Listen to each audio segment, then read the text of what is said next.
Hello hi नमस्कार, मैं आपका सूरज सर स्वागत करता हूं आज के इस सेशन में। देखिए ये वीडियो क्यों बनाया गया है, पोर्टल ओपन हो गया और आप सभी जानते हैं कि पोर्टल ओपन होने के बाद इतने दिनों से आप लोग इसका इंतजार कर रहे थे और वो कहते हैं इंतजार की घड़ी आ चुकी है। लेकिन इसके साथ ही ऐसे बहुत सारे सवाल आपके मन में हैं जो आप जगह जगह कॉन्टेक्ट करते हैं, इवन मेरे पास भी आप व्हाट्सअप करते हैं और फिर आप अपने क्वेरीज को क्लियर करते हैं। मैंने टोटल ऐसे 12 पॉइंट यहाँ पर मेंशन किया है और एक एक पॉइंट को हम बहुत ही बेहतरीन तरीके से यहाँ पर डील करेंगे और मुझे उम्मीद है कि आपके जो 99% डाउट्स होंगे वो इन्हीं पॉइंट में से होंगे और वो आपके क्लियर हो जाएंगे। मैं आपको कुछ और बातें बताना चाहूंगा। हमारे ऑफिस का टाइमिंग सुबह 10 बजे से लेकर शाम 6 बजे का होता है और संडे हमारा क्लोज्ड होता है। तो अगर आप कभी व्हाट्सएप पे मैसेज करते हैं तो क्योंकि हजारों की संख्या में एवरीडे मैसेज हमारे पास आते हैं, हमारी टीम लगी रहती है, तो कॉलिंग अटेंड कर पाना बड़ा ही अपने आप में चैलेंजिंग होता है। तो अगर आप कॉल कर रहे हैं, कॉल अटेंड नहीं हो रहा है, आप निराश ना हो, आप व्हाट्सएप पर ही मैसेज दें और उससे पहले यहां पर हम सारी चीजें क्लियर करेंगे। फिर भी कोई डाउट रह जाता है देन आप इस कमेंट सेक्शन में पूछ सकते हैं या फिर हमारे व्हाट्सएप नंबर पर पूछ सकते हैं। देखिए सबसे पहला डाउट क्या होता है कि फी स्ट्रक्चर क्या रहने वाला है और कैसे बच्चों के साथ स्कैम हो जाता है। दूसरा ये है कि एलिजिबल कौन है, मतलब कौन ऑन डिमांड का एग्जाम दे सकता है। तीसरा हमें कौन कौन से ऐसे डॉक्यूमेंट्स रेडी रखना पड़ेगा जिससे कि हम पोर्टल ओपन होने के बाद तुरंत अपना सीट बुक कर पाएंगे। टीओसी का केस क्या होता है, क्या टीओसी आपके केस में एप्लीकेबल होगा और एप्लीकेबल होगा तो कैसे एप्लीकेबल होगा, क्या इसका लास्ट डेट रहने वाला है, रजिस्ट्रेशन का क्या प्रोसेस रहने वाला है, यानी कि इस बार जो रजिस्ट्रेशन का प्रोसेस आया है उस प्रोसेस में से क्या क्या चेंजेस है, क्या क्या बदलाव किए गए हैं जो आपको जरूर जानना चाहिए।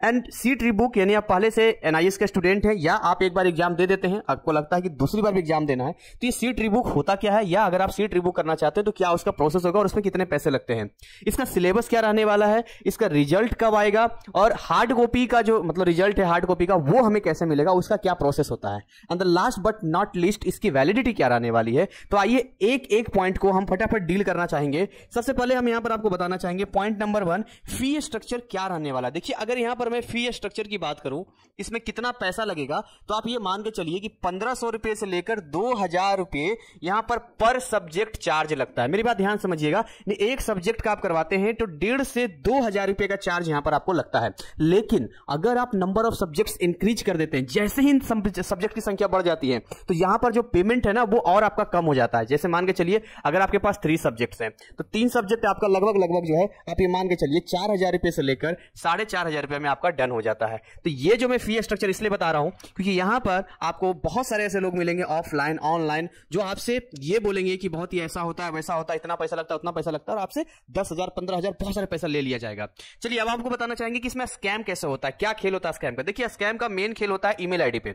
आपका ईमेल आईडी क्या होता है, हैक नहीं किया जाता है, बल्कि क्या होता है आपका ईमेल आईडी लिया ही नहीं जाता है। और जब आपका ईमेल आईडी नहीं लिया जाता है और वो अपना ईमेल आईडी देते हैं तो जो ओटीपी आता है या जो एनआईएस बोर्ड की तरफ से ये पेमेंट का या बाकी चीजों का डिटेल आता है वो आपको कभी पता ही नहीं चलता है, इसलिए वो मनमाने तरीके से आपसे इतने पैसे लेते हैं। इवन कल को आपको अगर कोई चेंज करवाना हो या आप चाहें कि अपने कंट्रोल में कुछ ले ले तो आप नहीं कर पाएंगे क्योंकि वो ईमेल आईडी आपका है ही नहीं। तो इस तरीके से आपको ब्लैकमेल भी किया जा सकता है। तो ऐसी जगह से भी आपको बचना है। हमारी टीम आपको 100% ट्रांसपेरेंसी देती है, यानी अगर आप हमारे एडमिशन करवाते हैं हम बच्चों को उन्हीं के हाथ से उनका जो पेमेंट भारत सरकार को जमा होता है उन्हीं के हाथ से करवाते हैं। तो इससे हम इसलिए करवाते हैं कि हम आपको बताते हैं, देखिए आपको भी मालूम होना चाहिए, हम आपको रास्ता दिखाते हैं, आपके साथ चलते हैं, 1 रुपया फालतू नहीं लेते हैं, जो पैसा भारत सरकार को जा रहा है वो लगता है।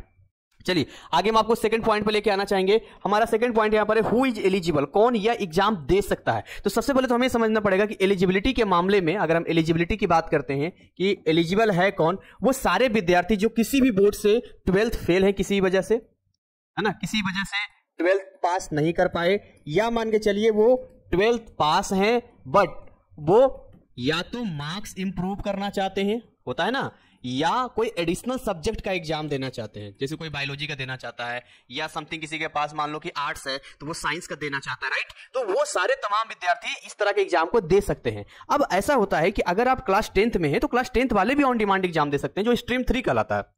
और अगर 12th वाला है तो मतलब ये है ना कि अगर आपको 12th में ऑन डिमांड एग्जाम देना है तो पहले किसी भी बोर्ड से, चाहे एनआईएस हो चाहे किसी भी बोर्ड से, एक बार 12th अपेयर होना बहुत जरूरी है। डजंट मैटर कि आप फेल हैं या फिर आप पास हैं, इससे कोई फर्क नहीं पड़ता है। आधी बात समझ में आपको। तो ये कंडीशन आपको समझ में आएगी अगर आप ये समझेंगे कि जी आपने 10th किया है डायरेक्ट 5 सब्जेक्ट आ जाते हैं दे देते हैं और हम अपना रिजल्ट बना लेते हैं, तो ऐसा नहीं होने वाला है। ऑन डिमांड की एलिजिबिलिटी उन्हीं बच्चों के लिए है। यानी आई थिंक आप समझ गए होंगे, अगर मान लो कोई 12th फेल है तो इस कंडीशन में वो क्या करेगा, तो इस कंडीशन में वो करवाएगा टीओसी, जिसकी चर्चा हम आगे करने वाले हैं। यानी कि जिसमें पास है उसमें 2 सब्जेक्ट ट्रांसफर करवा लेगा, बाकी 3 सब्जेक्ट का एग्जाम दे देगा और अपना एक बढ़िया सा मार्कशीट बना लेगा।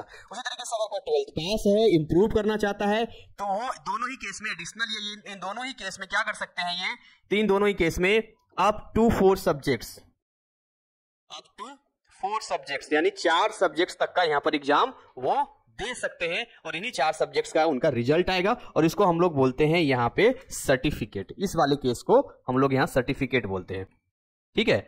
लेकिन अगर कोई मान के चलिए टीओसी करा रहा है, टीओसी नहीं भी करा रहा है, 12th फेल है, तो वो चाहे तो डायरेक्ट 5 सब्जेक्ट का एग्जाम दे सकता है, और ऐसे केस में जो रिजल्ट आपको यहां मिलता है इसको हम बोलते हैं मार्कशीट, ठीक है। तो भाई ये पूरा का पूरा केस है जो आपको यहां पर मैंने समझा दिया एलिजिबिलिटी को लेकर। आई होप ये पॉइंट आपका एकदम से क्लियर हो गया होगा।